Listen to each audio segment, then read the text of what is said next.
स्वागत है आपका आपके अपने यूट्यूब चैनल बिगिनर्स टेक पर। अगर आप हमारे यूट्यूब चैनल बिगिनर्स टेक अगर सब्सक्राइब ना करो तो प्लीज सब्सक्राइब कर दे और बेल आइकन को ऑल पर सेट कर दे ताकि हमारा नोटिफिकेशन आपको जल्द से जल्द पहुंचे। देखिए मैं जो प्रेजेंट इंडेफिनिट टेंस था उसे मैंने इसका पूरा वीडियो बना चुका है। देखिए मैं आज बनाऊंगा प्रेजेंट कंटिन्यूअस टेंस का वीडियो।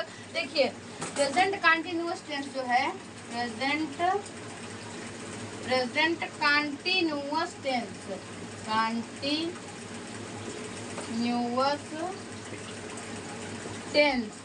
Present continuous tense. देखिए ये जो टेंस है, देखिए इसे आप कैसे पहचानेंगे और इसका रूल और इसका ट्रांसलेशन आप कैसे करेंगे मैं यही बताऊंगा। देखिए पहले तो इसका पहचान जान लीजिए। पहचान, देखिए इसकी पहचान क्या होती है आप ये पहले जान लीजिए। देखिए जब किसी वाक्य के अंत में रहा है, रही है, ये सब आए तो वो कौन सा टेंस कहलाता है? Present continuous tense. देखिए ये इसके अंत में कैसे आप जानेंगे? देखिए जो प्रेजेंट है इसके अंत में ह आता है और कंटिन्यूअस के अंत में रहा, इन दोनों को मिलाकर क्या हो जाता है? रहा है। और देखिए अगर किसी, मैं आपको बता सकता हूँ कि अगर किसी वाक्य के अंत में रहा है आए तो वो कौन सा टेंस कहलाएगा? Present continuous tense. तो देखिए इसकी पहचान क्या होगी? जिस वाक्य के अंत में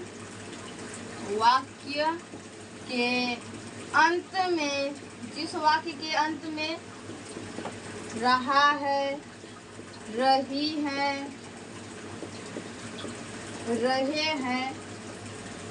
है, उसके बाद रहे हैं इत्यादि शब्द आए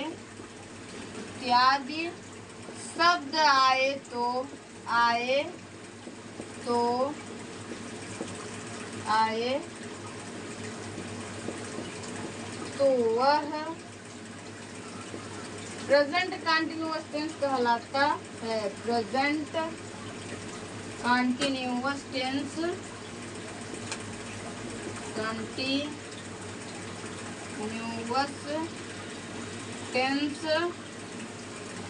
कहलाता है। देखिए ये तो हो गया इस टेंस की पहचान। अब देखिए इसमें हेल्पिंग वर्ब कुछ होता है। देखिए इसमें हेल्पिंग वर्ब 3 होता है। देखिए हेल्पिंग वर्ब, देखिए मैं इसे बताऊंगा कहाँ इस हेल्पिंग वर्ब का यूज होता है। तो देखिए हेल्पिंग वर्ब इसमें 3 होते हैं। हेल्पिंग वर्ब का मतलब मैं बता चुका हूँ, जो वाक्य बनने में सहायता करें उसे ही हम लोग बोलते हैं हेल्पिंग वर्ब, यानी सहायक क्रिया। अब देखिए इसमें सहायक क्रिया इज या एम या आर यूज होता है। देखिए इज कहाँ यूज होगा, एम कहाँ यूज होगा और आर कहाँ यूज होगा, देखिए ये मैं बताऊंगा। देखिए जो सिंगुलर सब्जेक्ट होता है, देखिए जितने भी सिंगुलर सब्जेक्ट यानी ही होता है, सी होता है, इट होता है या फिर कोई एक नाम होता है, उसके पहले इज का प्रयोग करेंगे। और अगर हमारे अगर आई है, देखिए ये एक तरीके से आप इसे अपवाद बोल सकते हैं। देखिए जो आई है हमारे वो तो प्लूरल है, लेकिन इसे प्रेजेंट कंटिन्यूअस टेंस में इससे अपवाद में यानी कि आई के साथ में एम का यूज होता है। तो ये जो है आई एक तरीके से प्रेजेंट कंटिन्यूअस में अपवाद माना जाता है। देखिए आई के साथ यूज होता है एम, और इज जो होता है देखिए ही, सी, इट या फिर कोई एक नाम, ही, सी, इट या फिर कोई एक नाम। अगर एक अकेला नाम भी रहेगा उसमें भी इसका प्रयोग होगा। और आर का प्रयोग देखिए आई यहाँ पर हो गया, आई को छोड़कर यानी वी, यू और दे या तो फिर कोई 2 नाम, अगर ये रहेगा तो उसमें 2 नाम रहेगा तो उसमें आर का प्रयोग करेंगे। तो देखिए ये तो हो गया। देखिए प्रेजेंट कंटिन्यूअस टेंस की पहचान क्या है? जिस वाक्य के अंत में रहा है, रहे हैं आएगा वो कौन सा टेंस कहलाएगा? प्रेजेंट कंटिन्यूअस टेंस कहलाएगा। इसमें देखिए हेल्पिंग वर्ब यानी सहायक क्रिया जो इस सेंटेंस को बनने में सहायक करते हैं, क्या है वो? तीनों है, इज, एम, आर। देखिए इसका प्रयोग कहाँ होगा? एम का प्रयोग कहाँ होगा और आर का प्रयोग कहाँ होगा? देखिए मैंने इसे इतना बता दिया है। देखिए इसके बाद देखिए इसमें जो हमारा साधारण वाक्य होता है, देखिए इसे आप जान लीजिए, अफर्मेटिव सेंटेंस। अफर्मेटिव सेंटेंस देखिए इसका मतलब होता है साधारण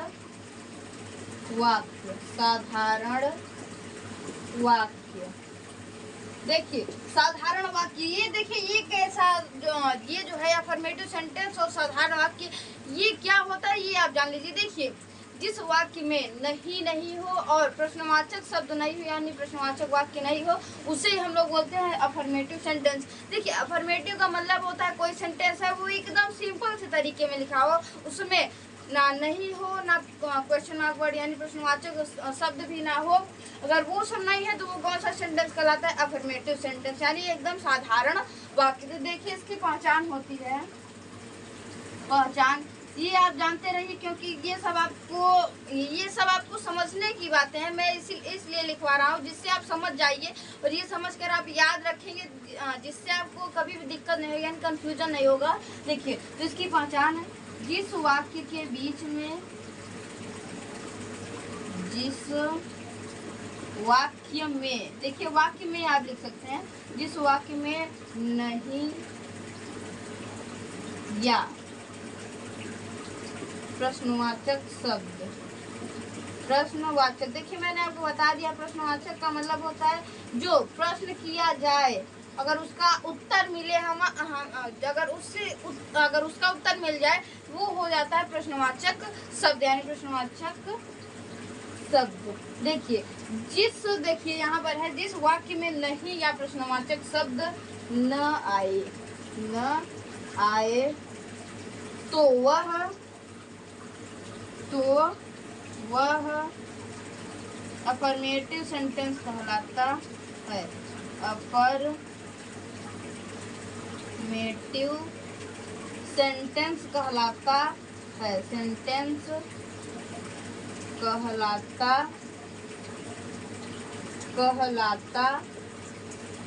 है। देखिए ये जो है अफर्मेटिव सेंटेंस मैंने आपको बता दिया, ये होता है साधारण वाक्य, यानी जिस वाक्य में नहीं या प्रश्नवाचक शब्द न हो उसे हम लोग बोलते हैं अफर्मेटिव सेंटेंस। देखिए ये जो प्रेजेंट कंटिन्यूअस है इसका देखिए अफर्मेटिव सेंटेंस यानी जो साधारण वाक्य होता है इसे मैं लिखवाऊंगा, पहले आप इसे इतना नोट कर लीजिए।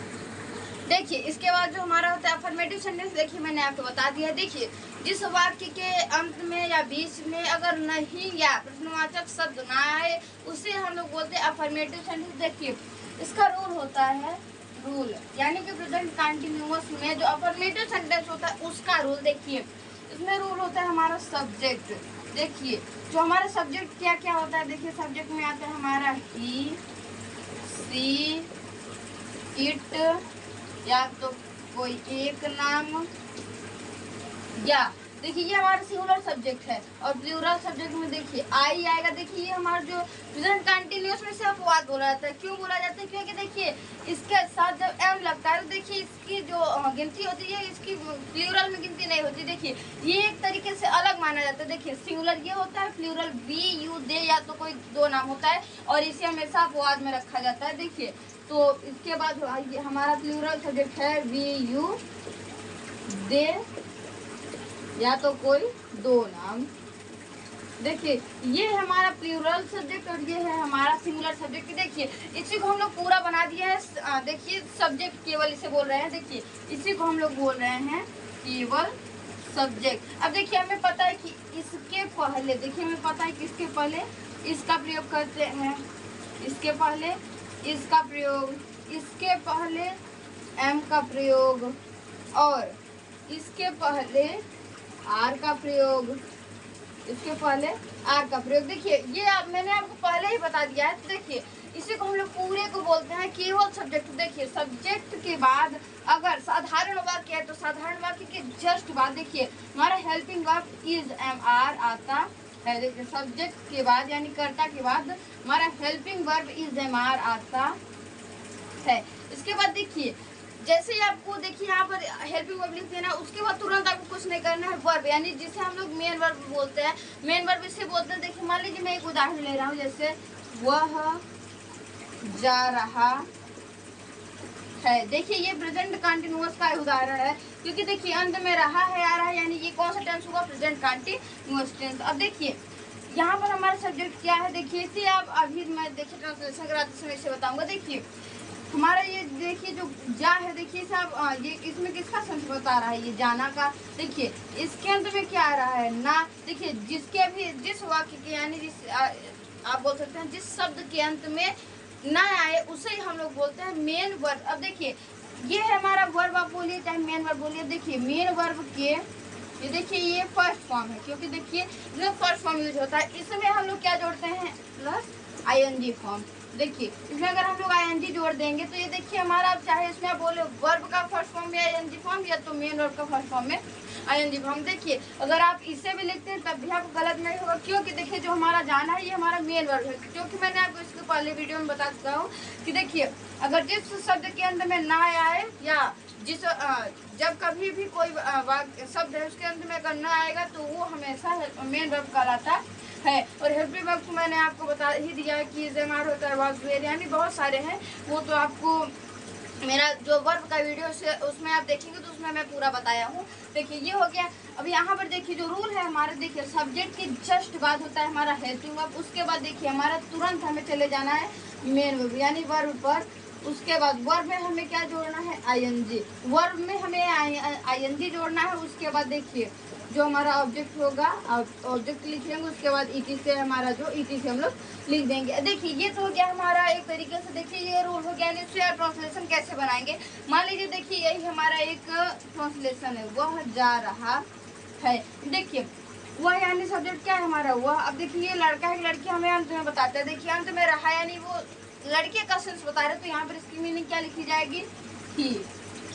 अब देखिए ही के जस्ट बाद हमें क्या लिखना है इसका हेल्पिंग वर्ब। अब देखिए ही में जो हमारा हेल्पिंग वर्ब है उसमें क्या है हमारा ही का हेल्पिंग वर्ब इस। अब देखिए हमें इसके बाद कुछ नहीं करना है, मेन वर्ब पर चले जाना। देखिए इसमें मेन वर्ब क्या है जाना। जाना की मीनिंग क्या होती है गो। देखिए गो में हमें आईएनजी जोड़ देना है और कुछ नहीं करना। देखिए हमारा जो ट्रांसलेशन है यानी जो हमारा साधारण वाक्य है इसका जो ट्रांसलेशन है ये खत्म। बस आपको ये रूल बस आपको याद करना होगा और इसका हेल्पिंग वर्ब आप याद कर लेंगे, इसमें आपको पूरी ट्रांसलेशन से आपकी खत्म हो जाती है। देखिए ये तो हो गया मान लीजिए हमारा एक पहला उदाहरण। इसे मान लीजिए मैं जो अपवाद है एक मैं, इसे हम लोग अपवाद बोलते हैं प्रेजेंट कॉन्टिन्यूअस में। अब देखिए इसी का एक उदाहरण ले रहा हूँ, जैसे मैं घर जा रहा हूँ, मैं घर जा रहा हूँ। देखिए मैं घर जा रहा हूँ। देखिए इसमें आप क्या लिख सकते हैं, देखिए यहाँ पर सब्जेक्ट हमारा क्या है मैं की मीनिंग क्या होती है आई। अब देखिए इसका जो हेल्पिंग वर्ब है हेल्पिंग वर्ब इसका क्या है हमारा एम। अब देखिए आई के साथ क्या यूज होगा एम। अब देखिए आपको कुछ नहीं करना, तुरंत आपको मेन वर्ब पे चले जाना है। देखिए इसमें वर्ब हमारा क्या है जाना। अब जाना की मीनिंग गो।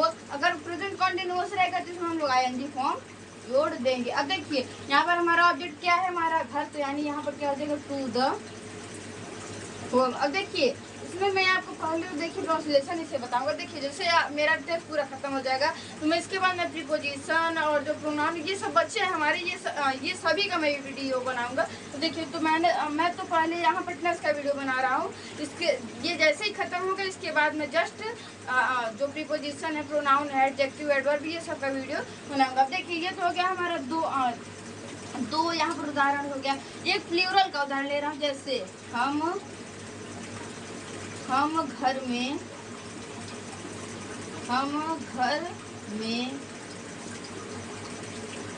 बैठ रहे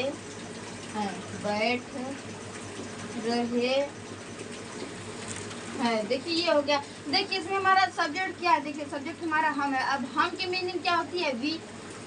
अब देखिए वी के बाद इसका जो हम इसका हेल्पिंग वर्ब क्या है, इसका हेल्पिंग वर्ब आर है। देखिए तो वी के बाद क्या लगाएंगे हम लोग आर। अब देखिए इसके बाद हमें कुछ नहीं करना, तुरंत हमें क्या यहाँ पर जो वर्ब है यानी मेन वर्ब है उस पर हमें तुरंत चले जाना है। देखिए यहाँ पर मेन वर्ब क्या है बैठना, और बैठना की मीनिंग क्या हो जाएगी सिट। देखिए सिट में हम लोग आईएनजी फॉर्म जोड़ देंगे यानी सिटिंग। देखिए वी आर सिटिंग। अब देखिए कहाँ पर बैठे हम लोग घर में, तो यानी वी आर सिटिंग इन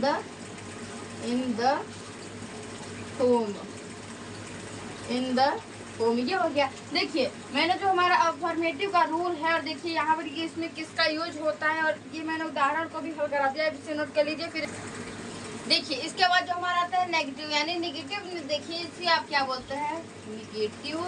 देखिए इससे जो हमारा हिंदी में बोलते हैं इसे हम लोग बोलते हैं नकारात्मक वाक्य, नेगेटिव सेंटेंस, निगेटिव सेंटेंस। देखिए इसे हम लोग बोलते हैं नकारात्मक वाक्य, नकारात्मक वाक्य। देखिए ये तो हो गया हमारा नकारात्मक वाक्य। आप इसे कैसे पहचानेंगे कि ये नकारात्मक वाक्य है? देखिए इसकी पहचान पहले तो जान लीजिए। देखिए पहचान, देखिए जो पहचान है इसकी, देखिए जिस वाक्य के बीच में नहीं शब्द आए उसे हम लोग बोलते हैं, देखिए नेगेटिव सेंटेंस। अब देखिए इसका मतलब क्या होता है? देखिए जैसे कोई सेंटेंस, जैसे मान लीजिए वह घर नहीं जा रहा है। अब देखिए इसमें क्या है? नहीं। तो देखिए इसमें अगर नहीं है तो वो कौन सा सेंटेंस हो जाता है? Negative sentence. अब देखिए जैसे इसकी पहचान हो जाती है, देखिए जिस वाक्य के अंत में, जिस वाक्य के बीच में, जिस वाक्य के बीच में नहीं शब्द आए, नहीं शब्द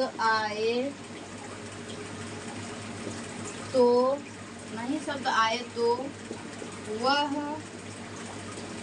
निगेटिव सेंटेंस कहलाता है, निगेटिव सेंटेंस कहलाता है। देखिए ये जो यानी नेगेटिव सेंटेंस की पहचान क्या है? जिस वाक्य के बीच में अगर नई शब्द आएगा वो हमारा कौन सा सेंटेंस कहलाता है? Negative sentence. अब देखिए मान लीजिए कि उदाहरण मैं इसमें लिख दे रहा हूँ। देखिए इसे आप, मैं इसलिए इसे लिखवाता हूँ जिससे आपको ज़्यादा से ज़्यादा समझ में आए। अगर आपको समझ में आ जाएगा तो वही मेरे लिए बहुत बड़ी बात होगी। अगर देखिए मैं यहाँ पर पढ़ा रहा हूँ तो आपको सिर्फ समझाने और बताने के लिए, देखिए, और मेरा कोई यहाँ पर जो मेरी सोच है आपको सिर्फ बताने और पढ़ाने के लिए यहाँ पे। देखिए तो यहाँ पर पहचान तो हो गया। देखिए इसके उदाहरण है, मान लीजिए वह नहीं जा रहा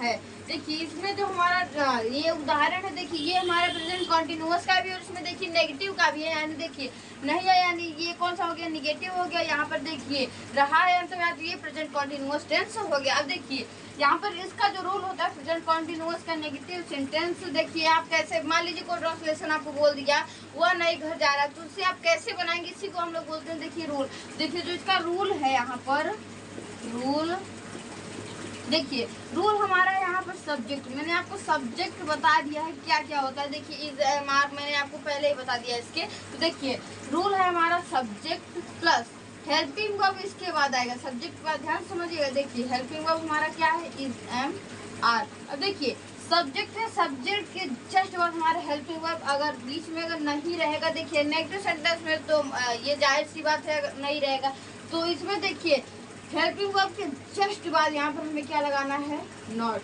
उसके बाद वर्ब यानी मेन वर्ब का फर्स्ट फॉर्म में आईएनजी जोड़ देंगे हम लोग।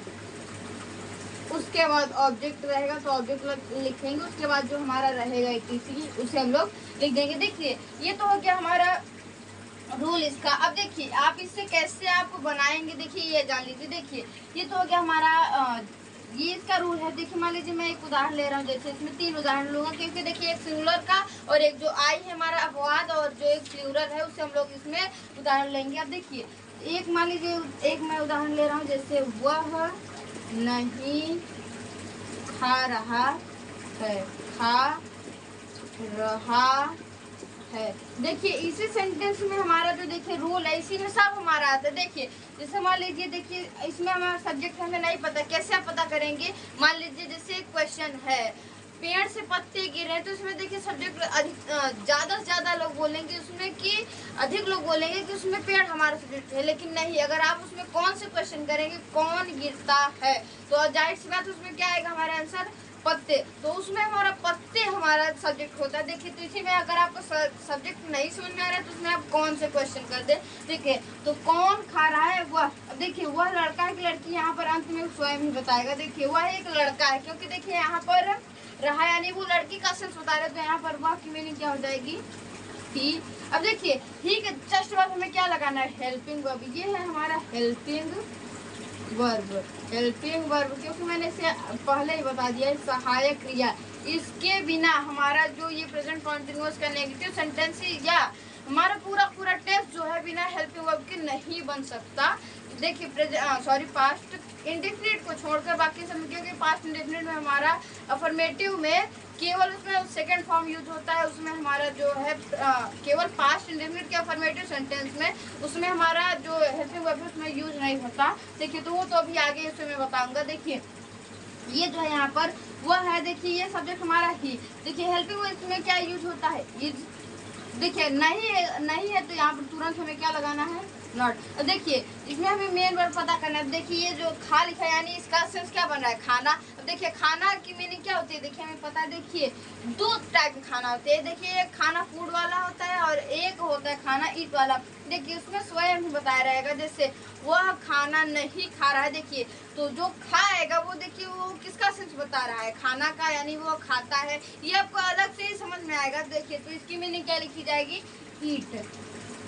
इसकी मीनिंग ईट लिखी जाएगी। देखिए अब मेन वर्ब में हमें क्या जोड़ना है, आईएनजी फॉर्म जोड़ देंगे हम लोग। तो ये हो गया हमारा सेंटेंस रेडी। अब देखिए मैं मान लीजिए मैं एक अपवाद यानी जो आई है उसका एक मैं उदाहरण ले रहा हूँ। जैसे मैं नहीं बैठ रहा हूँ। देखिए ये हमारा जो सेंटेंस है, देखिए इसमें आप क्या लिख सकते हैं, मैं की मीनिंग आई हो जाएगी। देखिए इसका जो हेल्पिंग वर्ब होता है वो होता है एम। नहीं है तो हम लोग इसमें तुरंत नॉट जोड़ेंगे। और देखिए बैठना की मीनिंग सिट। अब इसमें हम लोग कुछ नहीं करेंगे, सिट में यानी मेन वर्ब के फर्स्ट फॉर्म में आईएनजी जोड़ देंगे। देखिए ये हो गया। अब मान लीजिए देखिए मैं एक प्लूरल यानी एक प्लूरल सब्जेक्ट का उदाहरण ले रहा हूँ। जैसे मान लीजिए हमारा वे है, वे घर नहीं जा रहे हैं, वे घर नहीं जा रहे हैं। देखिए वे की मीनिंग क्या हो जाएगी, दे। उसके बाद घर की मीनिंग देखिए, अब यही तो नहीं करना। देखिए कुछ व्यक्ति क्या करते हैं, देखिए पूरा ट्रांसलेशन जैसे उसकी मीनिंग आपको आती है उसके उसे आप पूरा लिखते चले जाते हैं। देखिए तो यही आपको नहीं करना है। इसमें आप क्या करेंगे, देखिए दे के बाद देखिए हमारा हेल्पिंग वर्ब क्या है इसमें, दे यानी ये इसका हेल्पिंग वर्ब क्या होता है, आर। मैं से पहले ही बता चुका हूँ। देखिए तो दे आर। अब देखिए नहीं है तो यहाँ पर क्या हो जाएगा, नॉट। अब देखिए जाए, देखिए यानी इसका सेंस क्या बता रहा है, जाना। अब जाना की मीनिंग क्या होती है, गो। अब देखिए इसमें हम लोग आईएनजी जोड़ देंगे। इसके बाद देखिए क्या इसमें क्या बोला है, देखिए वे घर नहीं जा रहे हैं। तो कहाँ नहीं जा रहा है, घर। तो यहाँ पर देखिए यहाँ पर ये ऑब्जेक्ट हो जाएगा। तो they are not going to the home. ये हो गया देखिए हमारा, ये देखिए ये हो गया हमारा प्लूरल का भी उदाहरण कंप्लीट। देखिए तो मैंने आपको नेगेटिव सेंटेंस बता दिया है, इसे आप पूरा नोट कर लीजिए। फिर इसके आगे मैं इंट्रोगेटिव सेंटेंस बताता हूँ। देखिए इसके बाद जो हमारा इंट्रोगेटिव सेंटेंस आता है प्रश्नवाचक वाक्य। Interrogative sentence, interrogative sentence.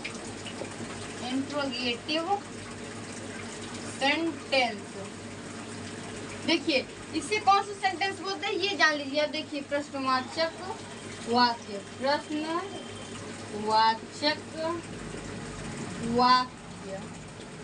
देखिए ये आप ये चीज जान लीजिए। देखिए जो पहले यानी इसे हम लोग बोलते हैं फर्स्ट इंट्रोगेटिव सेंटेंस, मतलब इसका आप समझ लीजिए। देखिए प्रश्नवाचक वाक्य देखिए क्या क्या होता है आप ये जान लीजिए। जिससे देखिए जिससे आप क्वेश्चन कर सकते हैं, जैसे आप क्या क्वेश्चन कर सकते हैं, क्या से, क्यों से, कब, कैसे, कहाँ, जिससे आपको आंसर हाँ या ना में मिले उसे हम लोग बोलते हैं प्रश्नवाचक वाक्य। अब देखिए जैसे मान लीजिए कोई क्वेश्चन पूछा, क्या वह जाता है, हाँ वह जाता है या वह नहीं जाता, ये आप बोल सकते हैं हाँ या ना में उसका आंसर दे सकते हैं। देखिए उसी को बोलते हैं हम लोग प्रश्नवाचक वाक्य। और देखिए प्रश्नवाचक वाक्य की सबसे बड़ी बात होती है, देखिए जिस भी वाक्य के अंत में अगर क्वेश्चन मार्क लगा है, देखिए आप इसे जो जिस भी वाक्य के अंत में अगर अंत में एकदम अंत में क्वेश्चन मार्क लगा होता है वही हमारा होता है प्रश्नवाचक वाक्य। अगर आपको मान लीजिए ये नहीं पता है आपको क्या, क्यों, कब, कैसे, कहाँ, ये सब है अगर प्रश्नवाचक वाक्य, तो आप अगर उसमें देखेंगे अगर क्वेश्चन मार्क है तो आप ये जान लीजिएगा कि वो प्रश्नवाचक यानी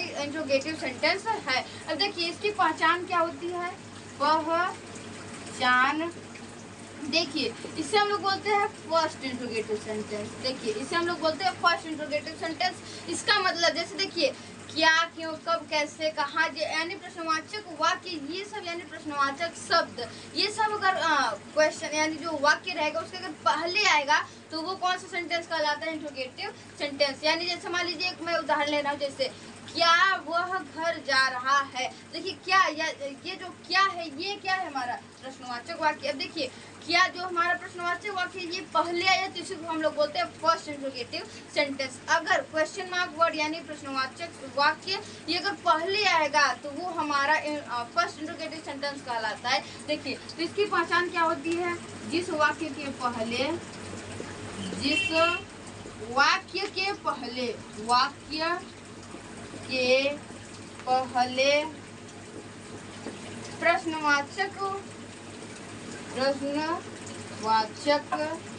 शब्द आए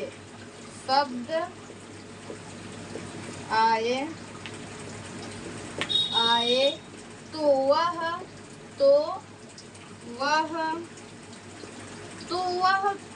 इंट्रोगेटिव सेंटेंस कहलाता है। इंट्रोगेटिव सेंटेंस कहलाता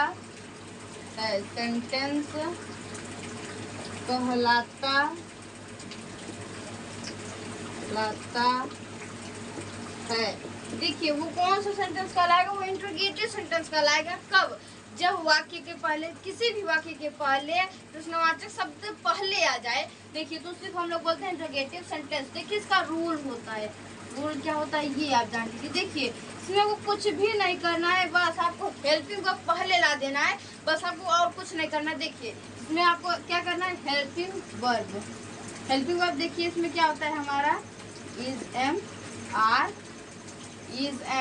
देखिए ये हमारा क्या है, हेल्पिंग वर्ब। देखिए ये जो है हमारा हेल्पिंग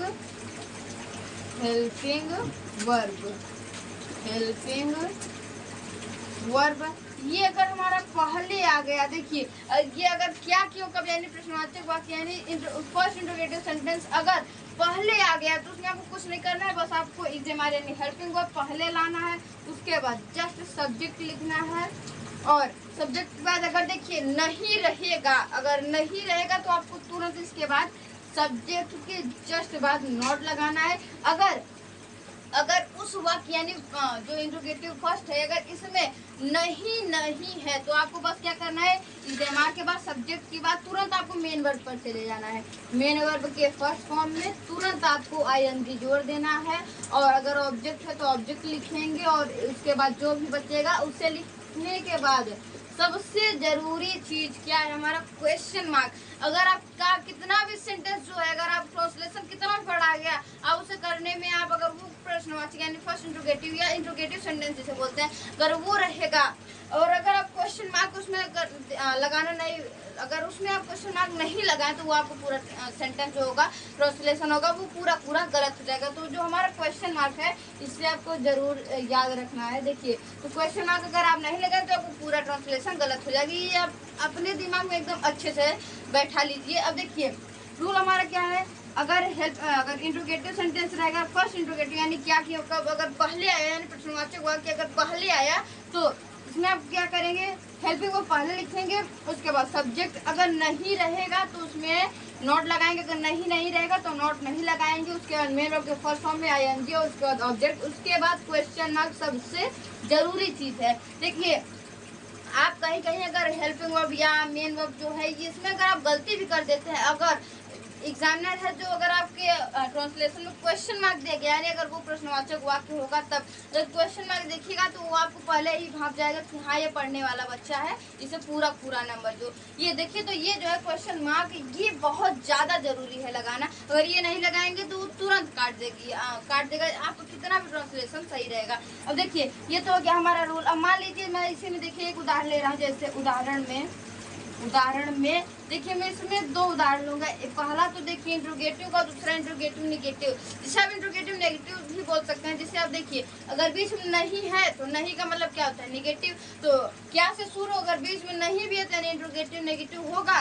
तो उसमें अगर आप देखिए अगर नहीं रहेगा तो उसमें नॉट लगाएंगे, तो नहीं रहेगा तो नॉट नहीं लगाएंगे। अगर नहीं रहेगा तो उसमें आप क्या बोल सकते हैं, आप इसे इंट्रोगेटिव नेगेटिव सेंटेंस। अब देखिए ये हो गया इसमें देखिए मैं दो उदाहरण लूंगा, पहला तो इंट्रोगेटिव का और दूसरा इंट्रोगेटिव नेगेटिव का। देखिए तो पहला तो उदाहरण मान लीजिए मैं ले रहा हूँ वह, सॉरी क्या वह या क्यों वह, क्यों वह जा रहा है। देखिए मान लीजिए यहाँ पर मैं लिख रहा हूँ क्यों वह नहीं, देखिए मैं यहाँ पर इसे लिख रहा हूँ। देखिए इसमें दोनों सेंटेंस मैं यहाँ पर बना दूंगा।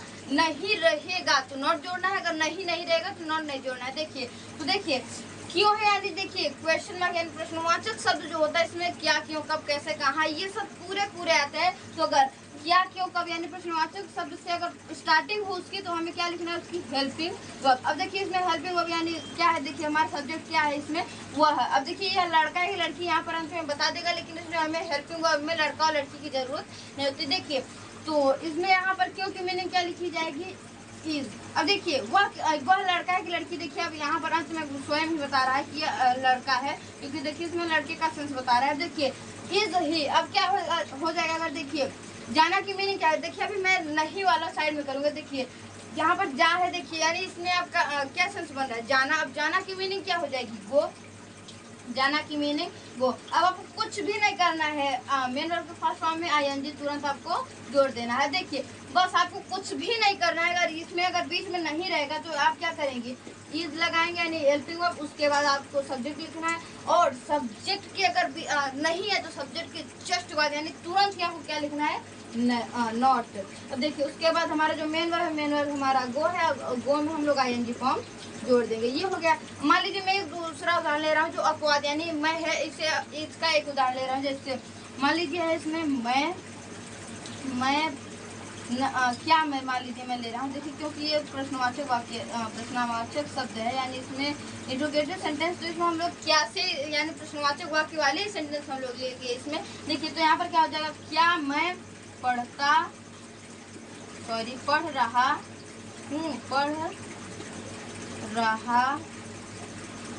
हूँ।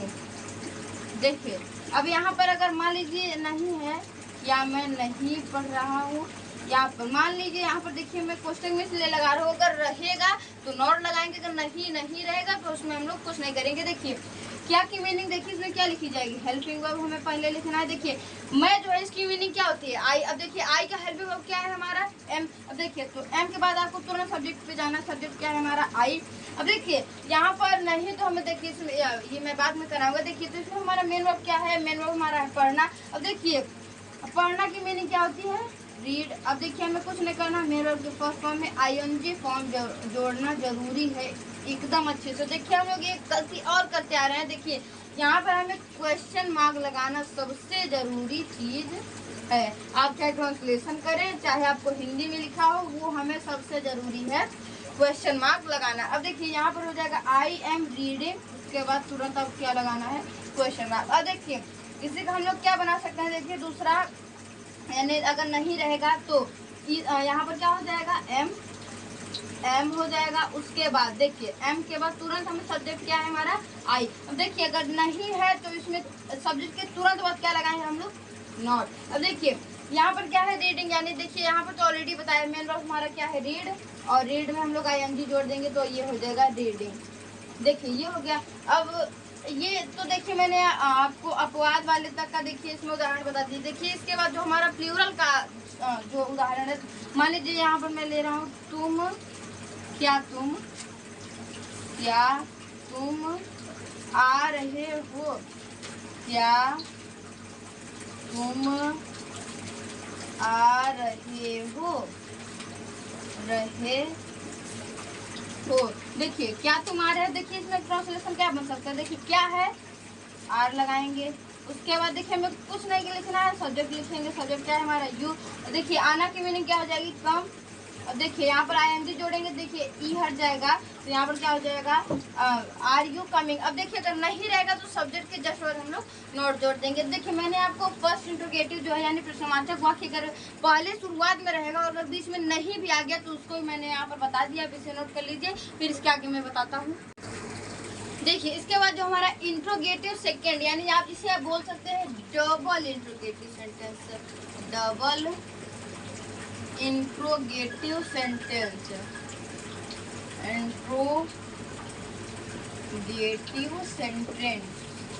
इंट्रोगेटिव सेंटेंस देखिए, इससे आप क्या बोल सकते हैं ये आप समझिए ध्यान से। देखिए, इसे हम लोग बोलते हैं दोहरा प्रश्नवाचक वाक्य। इसे दोहरा प्रश्नवाचक वाक्य क्यों बोला ये समझिए। देखिए, इसकी जो हिंदी होती है इसे बोलते हैं हम लोग दोहरा प्रश्नवाचक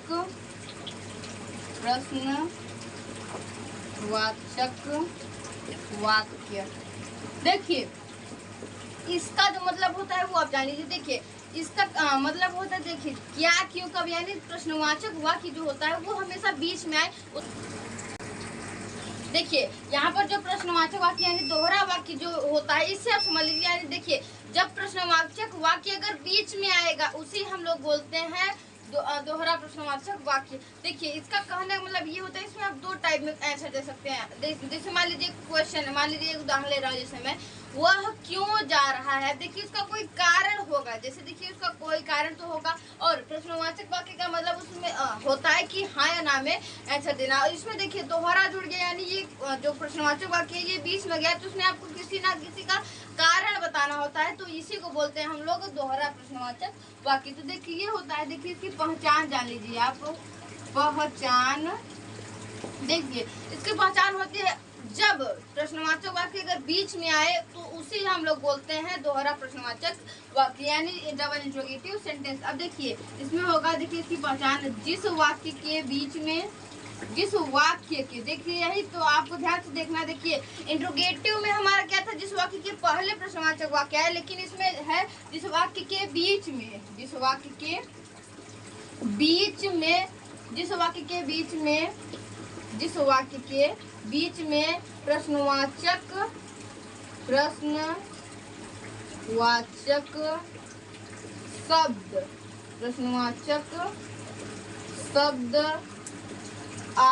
तो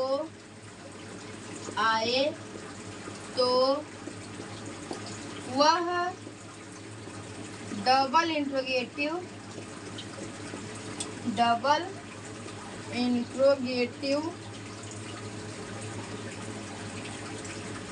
डबल इंट्रोगेटिव सेंटेंस कहलाता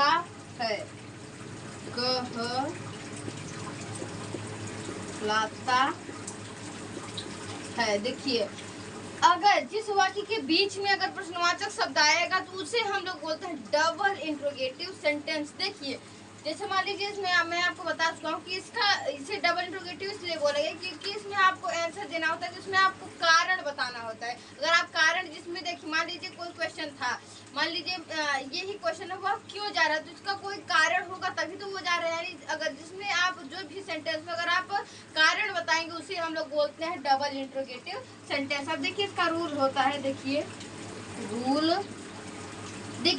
रूल इसमें क्या होता है आप यही जान लीजिए बस। देखिए, जो क्वेश्चन मार्क यानी क्वेश्चन मार्क वर्ड आप जानते हैं प्रश्नवाचक वाक्य, उसकी मीनिंग पहले लिखेंगे। देखिए, यानी क्वेश्चन मार्क वर्ड, इसकी मीनिंग पहले लिखेंगे। जैसे मान लीजिए कोई सेंटेंस है, वो क्यों जा रहा है, तो क्यों की मीनिंग आपको पहले लिखना होगा, उसके बाद उसमें हेल्पिंग वर्ब लगाना होगा, उसके बाद उसका जो सब्जेक्ट होता है सब्जेक्ट लिखेंगे। अगर उसमें वाक्य में नहीं है तो नहीं, अगर होगा तो उसमें नॉट लगाएंगे सब्जेक्ट के जस्ट बाद। उसके बाद मेन वर्ब तो होगा, मेन वर्ब के फर्स्ट फॉर्म में आईएनजी फॉर्म लगा देंगे। देखिए, तो क्वेश्चन मार्क वर्ड होगा, उसके जस्ट बाद हमारा हेल्पिंग वर्ब क्या होगा, इज एम आर, क्योंकि प्रेजेंट कंटिन्यूअस का helping verb is am are ही होता है। अब देखिए, जो इसका रूल होता है क्वेश्चन मार्क वर्ड की मीनिंग पहले लिखेंगे, उसके बाद इज एम आर यानी हेल्पिंग वर्ब लगाएंगे, उसके बाद हमें क्या लिखना है, सब्जेक्ट।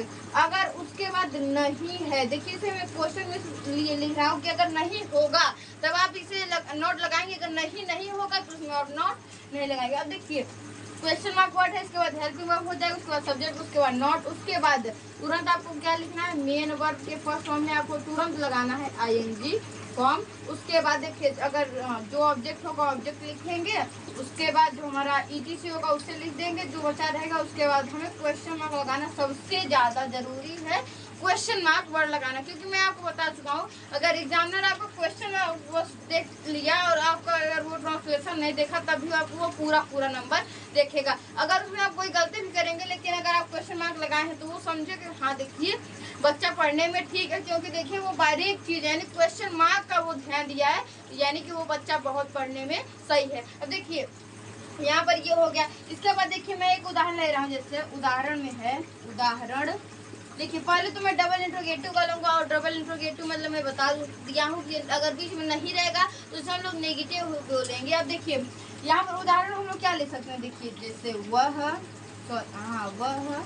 देखिए यहाँ पर मैं इंट्रोगेटिव का एक उदाहरण सोच लिया है। देखिए डबल इंट्रोगेटिव का मतलब होता है क्या, क्यों, कब, यानी प्रश्नवाचक शब्द वो बीच में आएंगे उसे हम लोग बोलते हैं डबल इंट्रोगेटिव सेंटेंस। अब यहाँ पर देखिए क्या हो जाएगा, उदाहरण में वह क्यों जा रहा है, वह क्यों जा रहा है। अब देखिए इसमें आप क्या लिख सकते हैं, देखिए आपको कुछ भी नहीं करना, देखिए क्वेश्चन मार्क वर्ड यानी देखिए जो ये प्रश्नवाचक वाक्य इसकी मीनिंग आपको सबसे पहले लिखने। देखिए इसकी मीनिंग क्या हो जाएगी, क्यों, क्योंकि मीनिंग होती है वाई।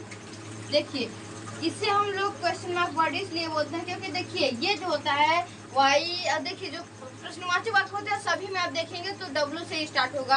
अगर जो भी सेंटेंस डब्ल्यू से स्टार्ट होता है तो अगर प्रश्नवाचक वाक्य में, इसे हम लोग प्रश्नवाचक वाक्य बोलते हैं। ये आपको समझाने का एक तरीका था। देखिए तो इसीलिए हम लोग इसे क्वेश्चन मार्क वर्ड बोलते हैं, यानी आप अगर इसे आप WH भी बोल सकते हैं, WH फैमिली। अगर आप जिसमें देखिए क्या की मीनिंग, क्यों की मीनिंग, कब, कैसे, कहाँ, सब में WH ही लगा होता है। दूसरे आप अगर WH फैमिली भी बोलेंगे तभी आपका गलत नहीं होगा। आप देखिए या आप क्वेश्चन वर्ड बोल सकते हैं, क्वेश्चन मार्क वर्ड, या फिर WH फैमिली, यानी कि इसमें आपका जब क्वेश्चन WH होता है, देखिए जैसे वाई भी है, वार्ड भी है, सब में WH से स्टार्टिंग होगी तो इसीलिए हम लोग WH फैमिली भी से बोलते हैं। अब देखिए क्यों है तो क्यों की मीनिंग पहले लिखेंगे, इसके बाद इसका हेल्पिंग वर्ब क्या है। देखिए यहाँ पर हमारा सब्जेक्ट क्या है, सब्जेक्ट है हमारा वह। अब देखिए वह ये होता है हमारा सिंगुलर यानी इज, इसका हेल्पिंग वर्ब क्या हो जाता है, इज। अब देखिए हमें क्या लिखना है, तुरंत इसके बाद सब्जेक्ट लिखना है। देखिए सब्जेक्ट हमारा क्या है, अब देखिए ये लड़का की लड़की यहाँ पर अंत में बताएगा। देखिए तो इसकी मीनिंग क्या हो जाएगी, ही। अब देखिए वाई इज ही हो जाएगा। अब देखिए इसके बाद यहाँ पर क्या हो जाएगा, वाई इज ही। इसके बाद तुरंत आपको अगर नहीं रहेगा तो नहीं लगाएंगे, नहीं है तो हमें तुरंत मेन वर्ड पर चले जाना। देखिए तो यहाँ पर मेन वर्ड हमारा क्या है, जाना। जाना की मीनिंग गो। उसके बाद देखिए यहाँ पर हमारा हो जाएगा ING, इसमें हम लोग लगा देंगे, ING लगाएंगे। देखिए यहाँ पर एक गलती हमने फिर कर दी, वही क्वेश्चन मार्क हम लोग लगाना भूल गए। अब देखिए अब यहाँ पर इसका ट्रांसलेशन क्या बना, वाई इज ही गोइंग, वह क्यों जा रहा है। देखिए ट्रांसलेशन सबसे बड़ी बात होती है, ट्रांसलेशन बनाने का सिर्फ एक नियम है। तो आप देखिए पहले तो यहाँ पर आपका जो अगर क्या क्योंकि यानी प्रश्नवाचक वाक्य है अगर उसमें तो आप उसकी मीनिंग पहले लिखें, उसके बाद हेल्पिंग वर्ब लगाए, उसके बाद जो हमारा होता है सब्जेक्ट लिखें। इसको लिखने के बाद या अगर आप अफर्मेटिव में देखेंगे तो आपको सब्जेक्ट लिखना है, उसके बाद हेल्पिंग वर्ब लगाने के बाद एकदम पीछे से आप चले जाइए और पीछे से लिखते चले आइए, आपको ट्रांसलेशन कभी गलत नहीं होगा। देखिए ये होगा, अब यहाँ ये हो गया यहाँ पर। अब देखिए इसका ट्रांसलेशन क्या बना, वाई इज ही गोइंग। अब मान लीजिए मैं यहाँ पर एक अपवाद है जो मैं, इसका एक उदाहरण ले रहा हूँ, जैसे मैं क्यों जा रहा हूँ।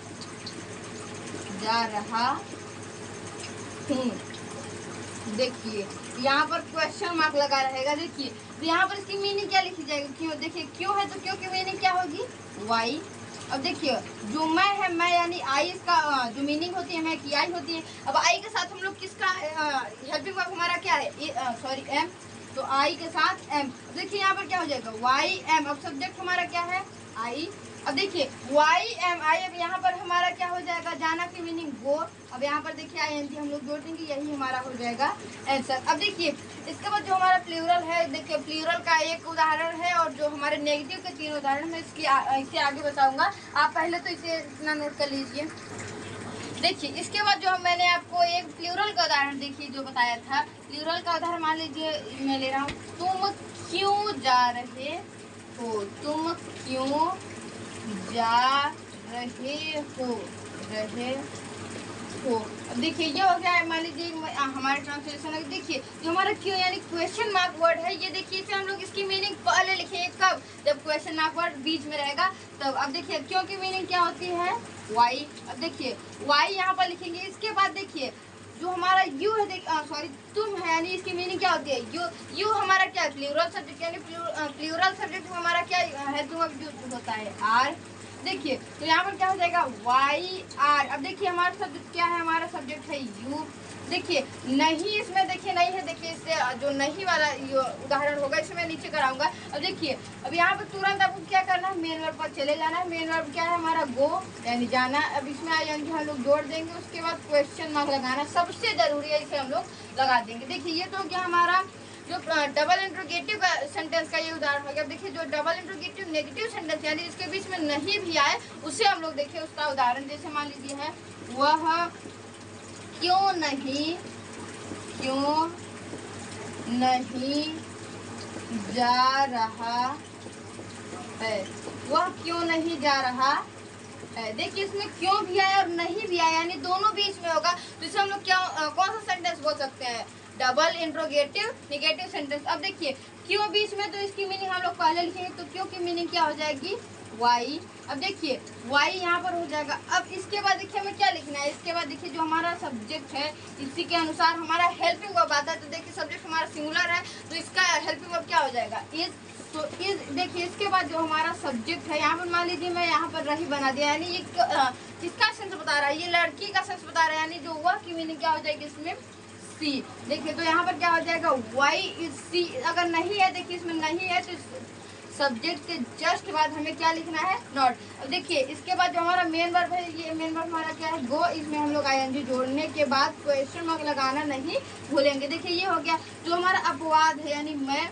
देखिए इसे हम लोग क्या, इसका एक उदाहरण मान लीजिए मैं इसमें लिख रहा हूँ। देखिए तो मैं क्यों नहीं जा रहा हूँ।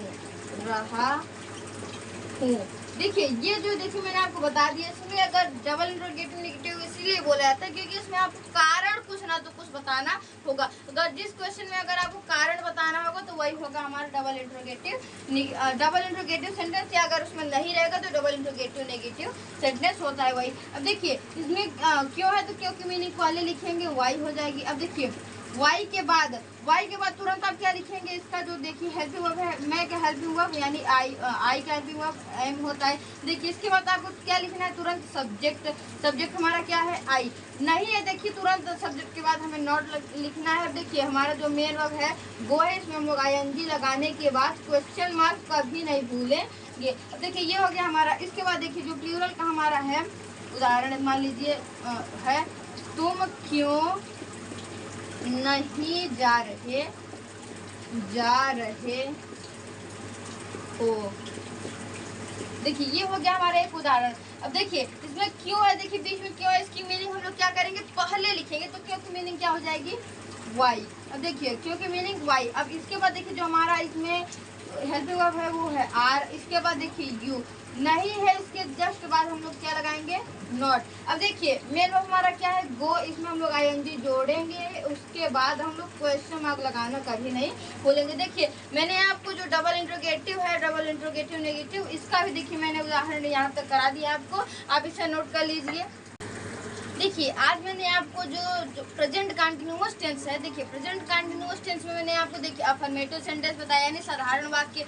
नेगेटिव सेंटेंस यानी जिस भी वाक्य के बीच में नहीं शब्द आए वो बताया। इंट्रोगेटिव सेंटेंस यानी जो मैंने फर्स्ट इंट्रोगेटिव इसलिए बताया क्योंकि देखिए जब प्रश्नवाचक वाक्य अगर स्टार्टिंग यानी उसमें पहले ही पूछा जाए और अगर उसका उत्तर हाँ या ना में दिया जाए तो उसे हम लोग बोलते हैं इंट्रोगेटिव सेंटेंस। देखिए उसके बाद जो हमारे अगर बीच में नहीं आए तो इंट्रोगेटिव नेगेटिव उसको बोलते हैं हम लोग, वो सेंटेंस हमारा हो गया। उसके बाद देखिए जो हमारा डबल इंट्रोगेटिव सेंटेंस होता है वो क्या है हमारा, यानी जिसके बीच में प्रश्नवाचक वाक्य हो उसे हम लोग बोलते हैं डबल इंट्रोगेटिव सेंटेंस, हम लोग उसे ही बोलते हैं। देखिए और उसके बाद अगर बीच में नहीं भी आ गया तो उसे हम लोग क्या बोलेंगे? Double interrogative negative sentence. और डबल इंट्रोगेटिव मैंने आपको ये भी एक चीज बताया कि अगर डबल इंट्रोगेटिव में अगर क्यों अगर क्या क्यों कब यानी प्रश्नवाचक वाक्य अगर बीच में आएगा तो उसमें आपको उत्तर 2 टाइप में देना होगा, यानी उसमें आपको कारण बताना होगा, और उसे हम लोग बोलते हैं डबल इंट्रोगेटिव सेंटेंस, यानी दोहरा प्रश्नवाचक वाक्य। देखिए मैंने आज आपको देखिए इसे जो प्रेजेंट कंटिन्यूअस टेंस है इसे मैंने आज आपको पूरा बता दिया है। तो देखिए जो हमारे पंकज सर है वो यहाँ पर 7:30 तक लाइव भी चलाते हैं, तो अगर आपको पढ़ना है तो वो भी आप पढ़ सकते हैं। और जो मैं यहाँ पर इंग्लिश पढ़ा रहा हूँ, अगर आपको मेरा पढ़ाना अच्छा लगे तो अगर आपको बुक खरीदनी हो तो मेरे डिस्क्रिप्शन में लिंक है, आप वहाँ से जाकर इसे खरीद सकते हैं। और अगर आप हमारे चैनल पर नए हो तो प्लीज़ सब्सक्राइब कर दें और बेल आइकन को ऑल पे सेट कर दें, ताकि हमारा नोटिफिकेशन आपको जल्द से जल्द पहुँचे। देखिए और जैसे हमारे जो पंकज सर है, यानी इसमें आप जो मेरा ये यूट्यूब चैनल, इसके लिंक में यानी डिस्क्रिप्शन में कई सारी बुक है, जैसे इंग्लिश की भी हैं, साइंस की भी हैं, मैथ की भी हैं। अगर आपको कुछ कपड़ा भी खरीदना है तो उसमें भी है। अगर आपको कुछ भी पसंद है तो आप यहाँ से आप बाय यानी खरीद सकते हैं। धन्यवाद।